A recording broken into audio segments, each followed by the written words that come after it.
I'm going to read more from the magazine. The classic Parabola.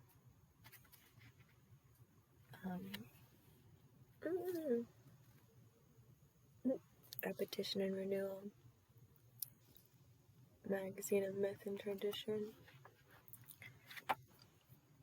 Who makes this anyway? Or did? I don't know if they still exist or not. It's a non-profit organization, Society for the Study of Myth and Tradition. Non-profit organization in New York City. And also Ohio. Crazy hair. Okay. This is Epicycle. Markandeya's journey. It's Hindu tale. Enclosed in the coils of the serpent Ananta, the endless, Vishnu sleeps, partly floating and partly submerged in the cosmic ocean. There is no one to watch, no knowledge of him except within himself. Outside the divine dreamer is darkness. The God has consumed again the web of the universe, like a spider that has climbed up the thread, issuing from its own body, and then draws it back into itself. Inside the God, like an unborn child, lies the cosmos, an ideal vision of what the universe should be.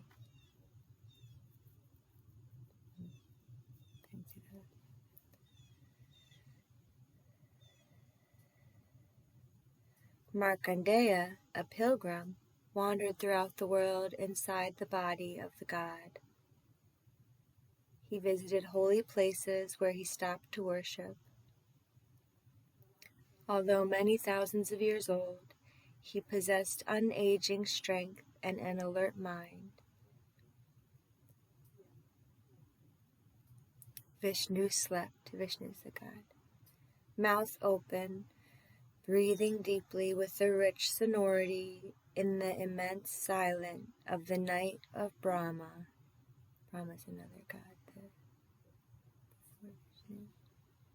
More vast, nothingness. Suddenly, the astonished Markandeya fell through the mouth of the God and plunged headlong into the cosmic sea.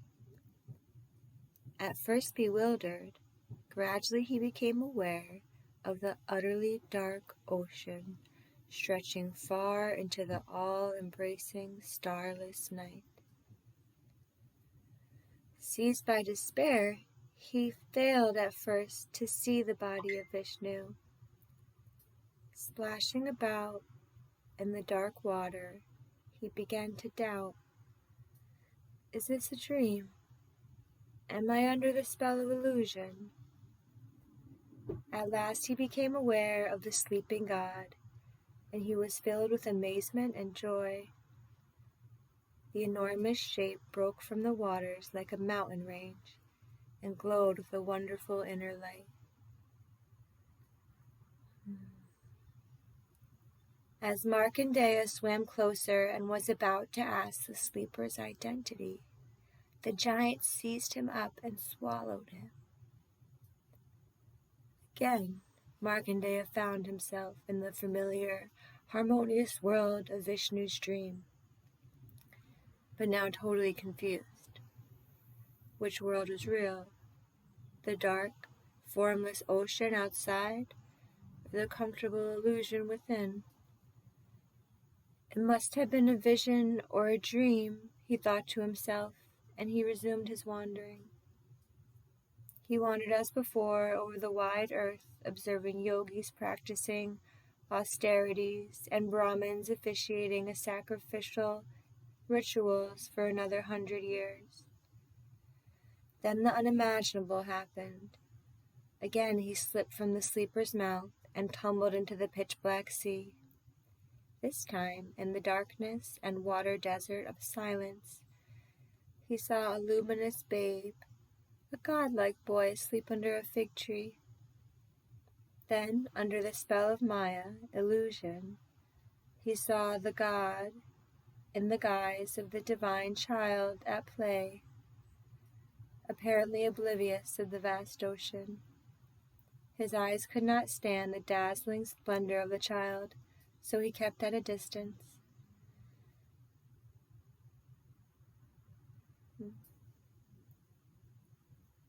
He thought, something like this happened a long time ago. Almost he could remember when it happened before, but then his mind was overcome by fear and fathomless depth of the shoreless ocean.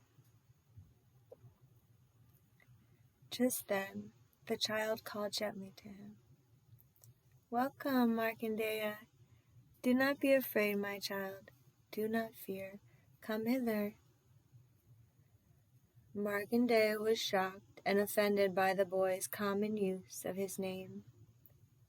After all, he was not an ageless and respected saint. He burst into a display of temper. "Who presumes to ignore my dignity?" Oh, after all, was he not an ageless and respected saint? He burst into a display of temper. "Who presumes to ignore my dignity, my saintly character, and to make light of the treasure of magic power stored in me through my austerities? Not even Brahma would address me so irreverently. He addresses me courteously as, 'O long-lived one.'" Unperturbed, the divine child continued, "Child, I am thy parent, thy father and elder, the one who bestows all life."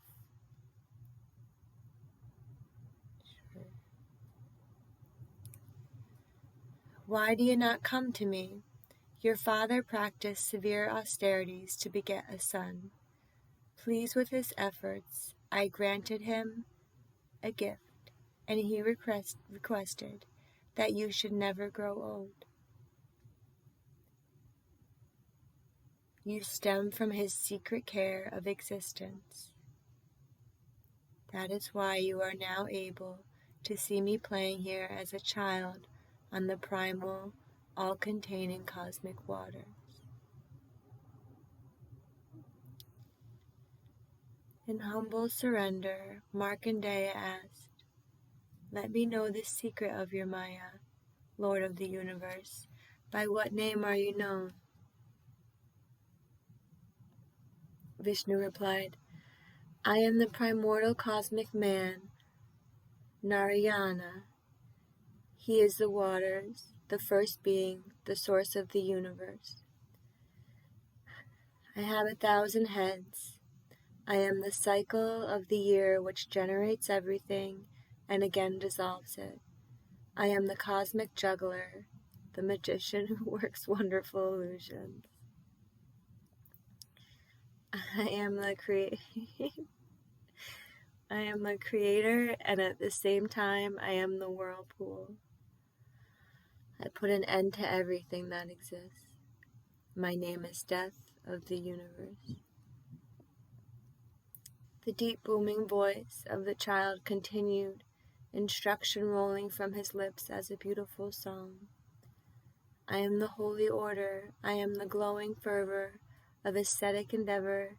I am all those appearances and virtues through which the true essence of existence manifests itself.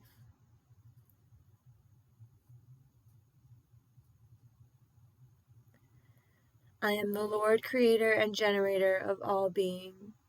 From me originates whatever has been, shall be, or is. Obey the laws of my eternal order and wander in happiness through the universe within my body. Brahma lives in my body and all the gods and the holy seers. I am beyond the goals of human life, gratification of the senses, pursuit of prosperity, and pious fulfillment of sacred duties. Yet I point out these three goals and the proper aims of earthly existence. Bossy. With a swift motion, Vishnu brought the holy Markandeya again to his mouth and swallowed him, so that he vanished again into that gigantic body. This time he was content to rest alone in a solitary place and listen to the song of the immortal Gander, the hardly audible, secret yet universal melody of God's life breath flowing in and out. And this is the song of Markandeya, the song Markandeya heard. I don't know the tune. It's just words. Many forms do I assume, and when the sun and moon have disappeared, I float and swim on the expanse of the waters. I am the Gander, I am the Lord. I bring forth the universe from my essence. I abide in the cycle of time that dissolves it. Markandeya sits, listening to this song, to the breathing of the highest being.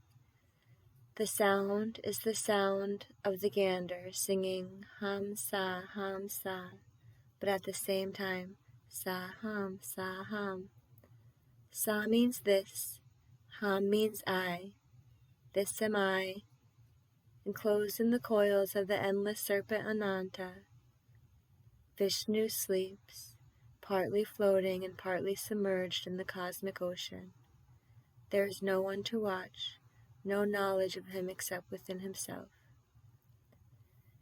And that's adapted by Barbara Resser from Heinrich Zimmer in Myths and Symbols in Indian Art and Civilization. Okay. Next is Testing the Boundaries by Harry Remde. There's a quote from the Bible. Be ye transformed by the renewing of your mind. Romans 12:2. Well, that's a nice one. There's a lot of nice ones in there, little nuggets.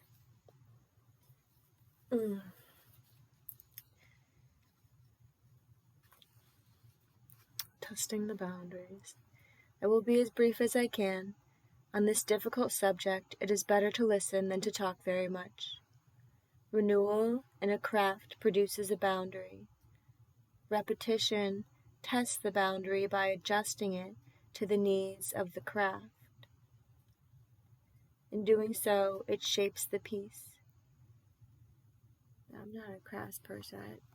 I don't quite grasp that, but okay. I'll find out, I think. This is the method of working in a craft. What is the boundary? How shall we speak about this, which has no part of thought? Working in a craft proceeds through a long line of steps. A boundary separates the steps. But the boundary is not of distance or of time. It is active, not passive. It is a waiting, not a rest.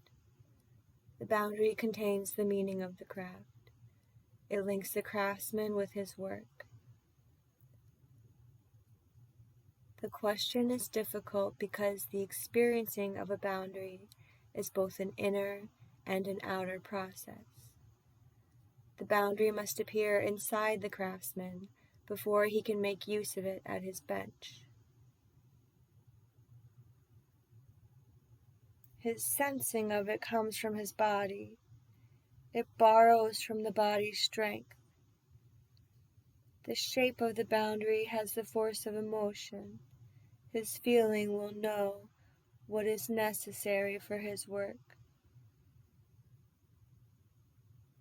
Thus the craftsman's working is never unaccompanied.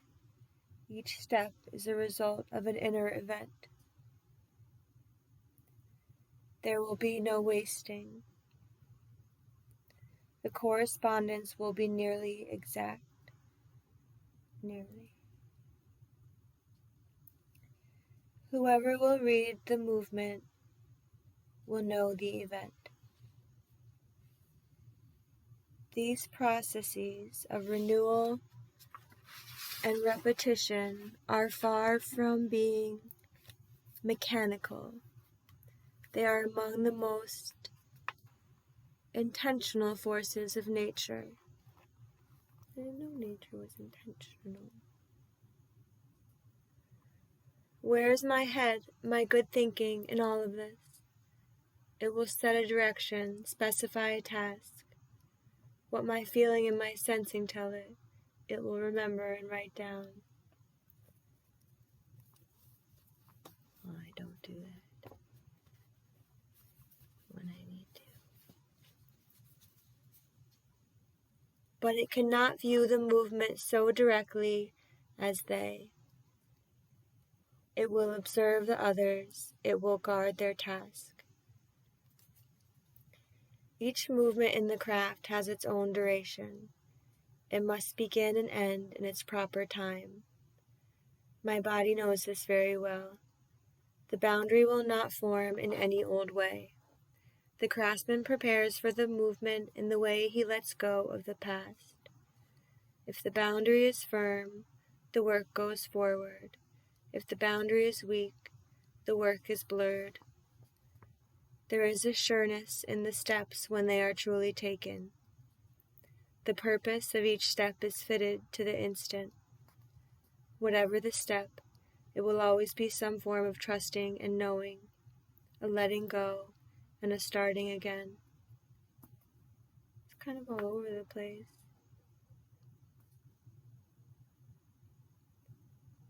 There are so many movements in a craft that the need to renew is easily forgotten.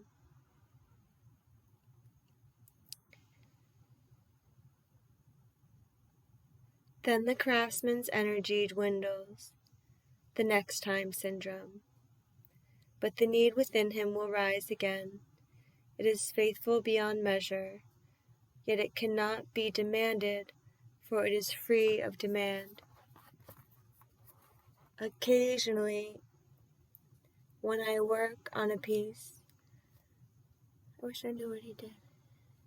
There comes a quieter time when the thoughts that roam in my head have stopped, and I know the forces of feeling and sensing. That sounds nice.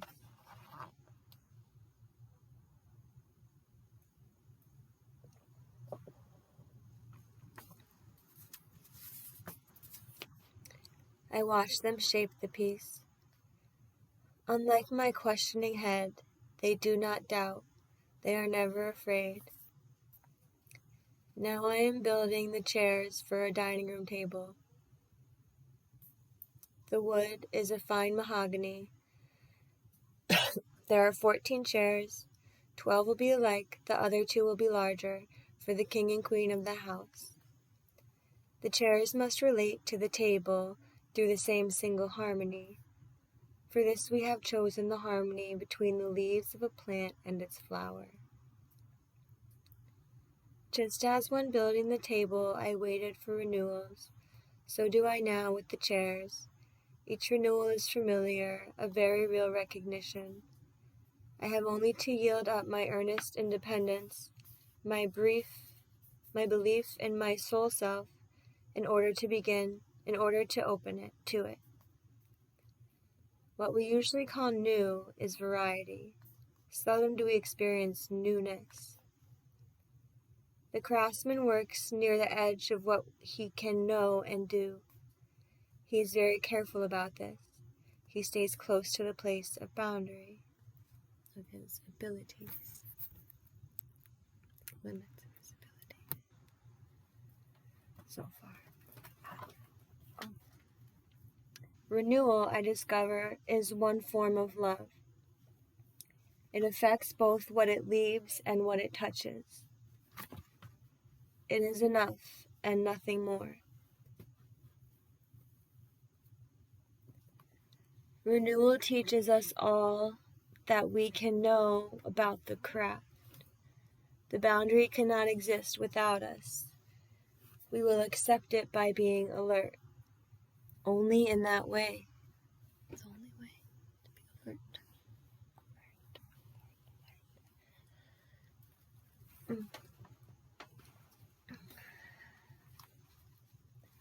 What moves in the craft are the body's levers, the lengths of bone and muscle. The strength to move is buried in my shoulders and arms, in my hands and fingers. With small differences, the strokes repeat again and again. The strength comes from the boundary itself. In watching his work, the craftsman creates a boundary. The boundary forms without interference from his thought. Only the slightest pressure is required. He forbids the past. He waits at zero. He is silent in order to be open to it. In no other activity will nature work more completely for our good. The speed of my feeling and sensing is faster than my thought, by far.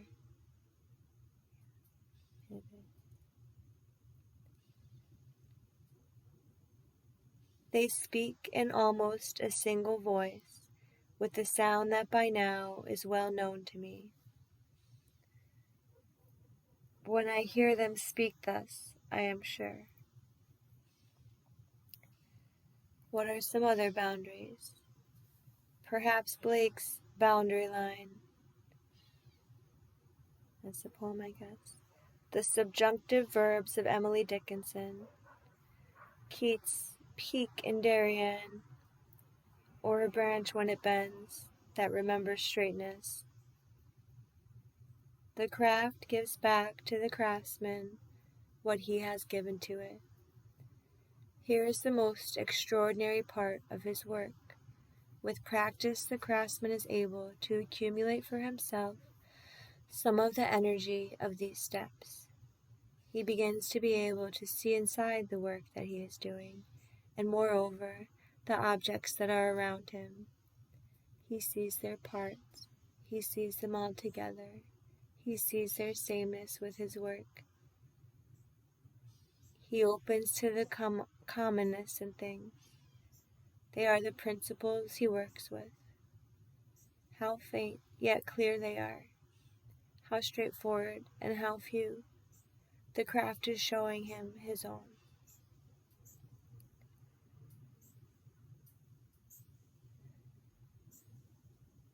Every true movement in the craft ends at the moment when the craftsman is able to look along the movement. This is the direction of his effort. When he is able to look in this direction, his working has become effortless. He has reached a boundary. Some call it transformation. We have called it renewal. There is beauty in the craft that builds upon these boundaries. No boundaries will be alike. The craft has come alive. The craftsman's working folds upon itself, as music does, but at another tempo. The craftsman has to struggle to find this method, although it is not a secret. But why should he be enabled to find it at all? Perhaps that is a secret forever beyond us to know.